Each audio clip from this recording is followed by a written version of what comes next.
Welcome to This Explainer. Today, we're diving straight into the source material behind one of the most complicated and, frankly, troubled geopolitical relationships on the planet, the standoff between the United States and Iran. It's a dynamic completely defined by decades of mistrust. And today, well, we're actually going to trace a huge chunk of that friction back to a single, utterly devastating moment in time.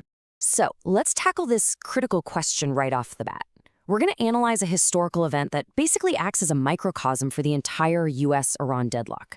It's an intense story, and it really shows us how systemic design flaws, immense human stress, and these deeply entrenched political narratives can all just collide and literally shape world history. Here is our roadmap for unpacking the sources today. 1. The Flight 655 tragedy. 2. Anatomy of a disaster. 3. Decades of mutual distrust. 4. Missed geopolitical opportunities. And 5. The cultural diplomacy solution. Starting off with Section 1, the Flight 655 tragedy. To really understand this geopolitical freeze, we need to go back to July 3, 1988, right in the middle of the Strait of Hormuz. The U.S. Navy and the Iranian military were already tangled up in these chaotic, hostile skirmishes during the broader Iran-Iraq war. And then this tragic sequence of events just unfolded in a heart-stopping 7-minute window. At 10:47 a.m., Iran Air Flight 655, which was a commercial airliner, popped up on U.S. radar. Over the next few minutes, the U.S. Navy sent out frantic warnings on both civilian and military emergency channels. But they didn't get a response. Amidst all this escalating confusion over whether the plane was actually climbing or diving, the whole thing culminated at 10:54 a.m. with a fatal misidentification. 2 missiles were launched. Now, a big piece of this tragedy centers around the sheer immense scale of the ship involved, the USS Vincennes. This was an Aegis-class cruiser, packed with an incredibly advanced weapons system. But here's the catch. Our sources point out that this system was originally built for Cold War, open ocean battles against the Soviet Union. It was absolutely not meant for the enclosed, super crowded, and chaotic environment of the Persian Gulf, where you've got commercial flights continuously flying right overhead. The result of those missiles was the immediate deaths of 290 Iranian civilians who were just on a scheduled flight to Dubai. The U.S. government called it a tragic error caused by the fog of war. Iran, on the other hand, viewed it as a deliberate act of unprovoked aggression. And that perspective, it drastically shifted their domestic and military policies moving forward. Moving right into Section 2, Anatomy of a Disaster. When we break down exactly why this happened, our sources make it clear that this wasn't some act of cartoonish villainy. Instead, it was a perfect storm of devastating human and system failures. Picture this. You're inside the Combat Information Center of the Vincennes. The operators were plunged into this dark, incredibly high-stress reality. There's no window to the outside world. The crew is relying entirely on complex digital readouts, isolated in a room where books and papers are literally flying off the consoles because the ship is violently maneuvering. And the user interface nightmares in that room? Just staggering. Put yourself in their shoes for a second. Imagine trying to focus while the lights flicker every single time the ship fires its guns. Imagine relying on a radar system that just reuses duplicate tracking numbers without even pinging you to let you know, all while trying to keep track of 4 different time zones in the Gulf. In one massive failure, a tracking device, the friend or foe system, required a manual reset just to gauge the plane's true signature.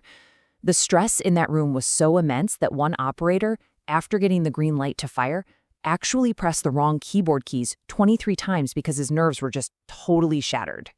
Which brings us to a crucial psychological concept, scenario fulfillment. See, the crew had very fresh memories of a deadly Iraqi attack on the USS Stark just a year prior.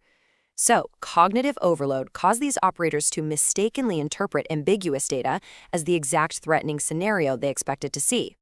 5 different crew members independently convinced themselves they were tracking an attacking military F-14 fighter jet diving right at them instead of what was actually happening, a civilian Airbus slowly climbing to its cruising altitude. Compounding all that human psychology was a fundamental design flaw. The Aegis radar displays completely violated what experts call the proximity compatibility principle. Essentially, critical information like the plane's location data and its vertical altitude data were separated across entirely different screens.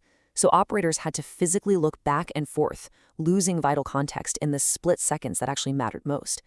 That interface failure directly led to operators fatally misinterpreting the plane's altitude and trajectory. Let's look at Section 3, Decades of Mutual Distrust.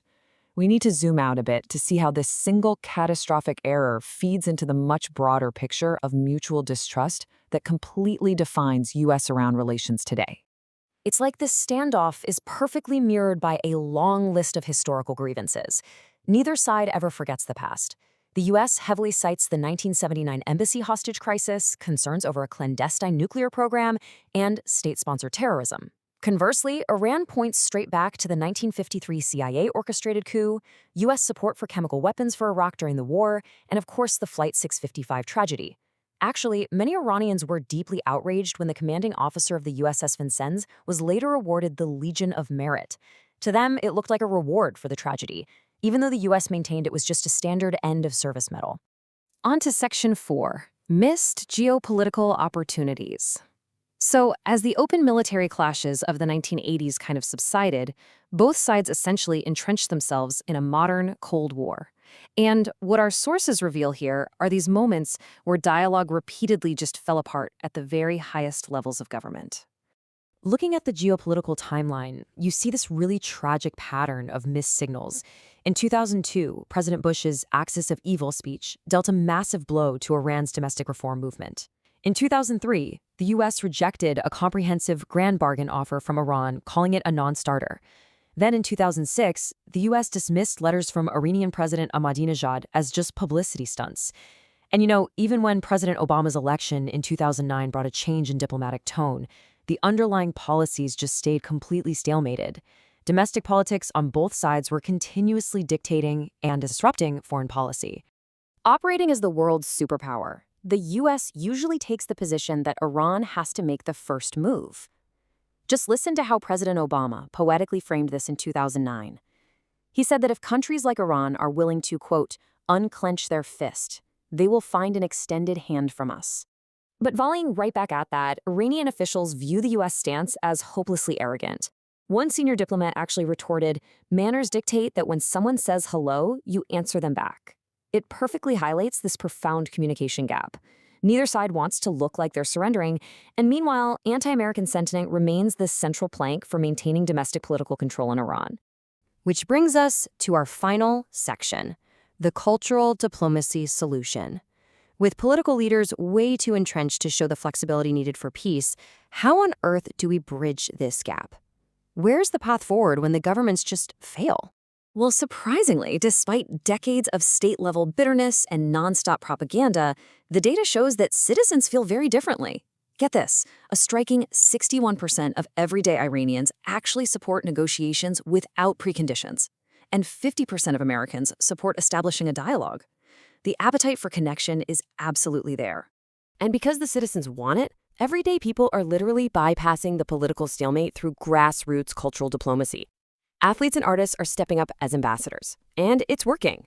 For instance, Iranian basketball player Hamed Ehadi was drafted into the NBA, navigating all those complex sanctions to build cultural bridges right on the court. There have been ongoing Greco-Roman wrestling exchanges that foster genuine, off-the-mat friendships.